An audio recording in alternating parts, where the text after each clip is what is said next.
नमस्कार दोस्तों, मैं कैलाश कुमार के कोचिंग क्लास पर आपका स्वागत है। आशा करता हूँ आप लोग मस्त होंगे, अच्छे होंगे, बढ़िया होंगे। तो हम लोग आज बायोलॉजी का एक महत्वपूर्ण टॉपिक लेंगे, दांत के बारे में पढ़ेंगे, जो महत्वपूर्ण अंग है। तो हम लोग दांतों के बारे में चर्चा करेंगे। इस वीडियो को स्किप मत कीजिएगा, लास्ट से देखिएगा। तो हम स्टार्ट करते हैं। दांतों के अध्ययन को इसके अध्ययन को ओडोंटोलॉजी कहते हैं।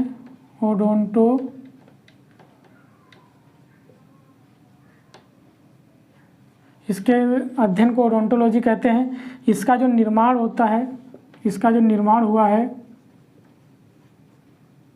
दांतों का निर्माण कैल्शियम और फास्फोरस से हुआ है। इसका निर्माण जो कैल्शियम और फास्फोरस से हुआ है।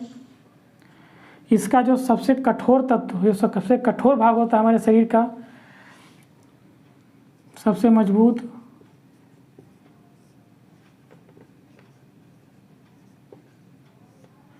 वो होता है इनामेल। दांतों का इनामेल होता है। और जो मध्य, इसमें एक मध्य भाग होता है, पीला, हल्का पीला रंग का होता है, उसे मध्य भाग जो पीला होता है, मध्य भाग पीला, उसे हम डेंटाइन कहते हैं। उसे हम डेंटाइन कहते हैं। जैसे यहाँ पर हम दिखाते हैं, समझाते हैं।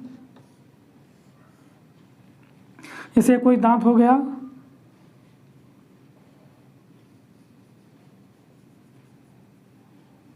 इसका जो किनारे का भाग है जो इनामेल होता है,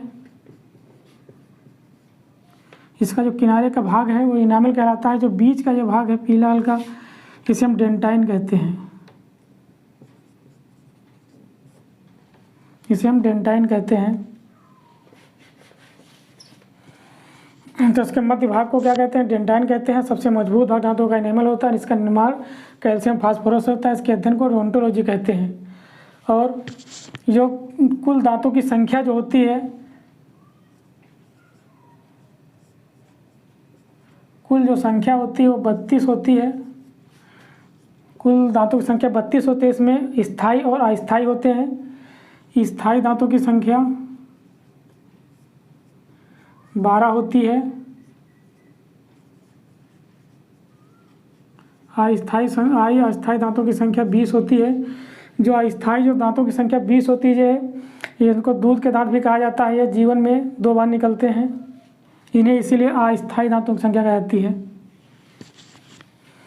दांत जो होते हैं, इन्हें हम गर्तदंती,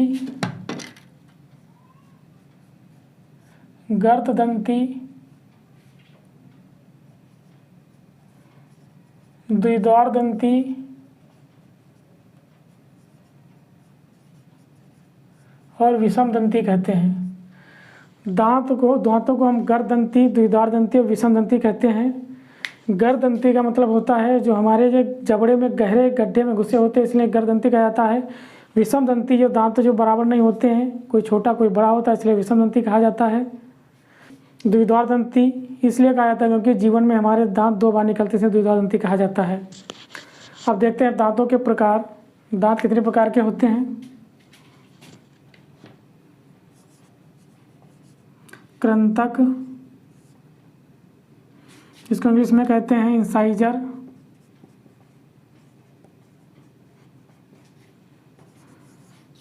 नंबर 6 रदनक, इसको कैनाइन बोलते हैं। अगले कहते हैं अग्रचवर्णक,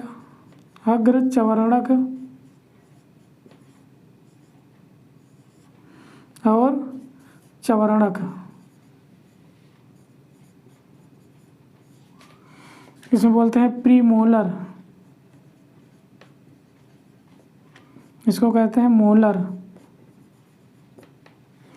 कृंतक का कार्य होता है, जो हमारे आगे के दांत होते हैं, कृंतक, ये काटने का कार्य करते हैं। काटना ये क्या करते हैं? काटने का कार्य करते हैं। रदनक जो है चीरने और फाड़ने का कार्य करते हैं। चीरना और फाड़ने का कार्य करते हैं।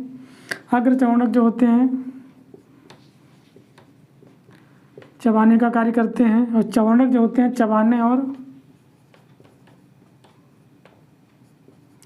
चबाना और पीसना, इनका दो कार्य होता है, चबाना और पीसना कार्य होता है। तो इनको हम देखेंगे, ये दांतों की संख्या होती है और कुछ होते हैं इस प्रकार से। इसमें प्रत्येक जबड़े में कितने कितनी संख्या इनकी होती हैं। तो हम देखें कृंतकों की संख्या जो होती है, 2 जोड़ी ऊपर होती है, 2 जोड़ी नीचे होते हैं। तो 2 2 4 दूनी 8 हो गए।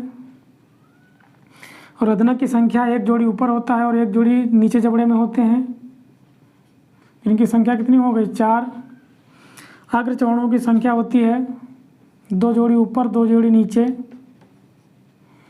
तो इनकी संख्या भी हो गई 8। और चरणों की संख्या जो होती है 3 जोड़ी ऊपर जबड़े में 3 जोड़ी नीचे जबड़े में होती हैं, तो इनकी संख्या हो गई 12। अब यहाँ पर आप लोगों को ये पता चल रहा हो ये 8 कैसे आ गया, यहाँ कट सकता है, लेकिन इसमें अलग प्रकार से है।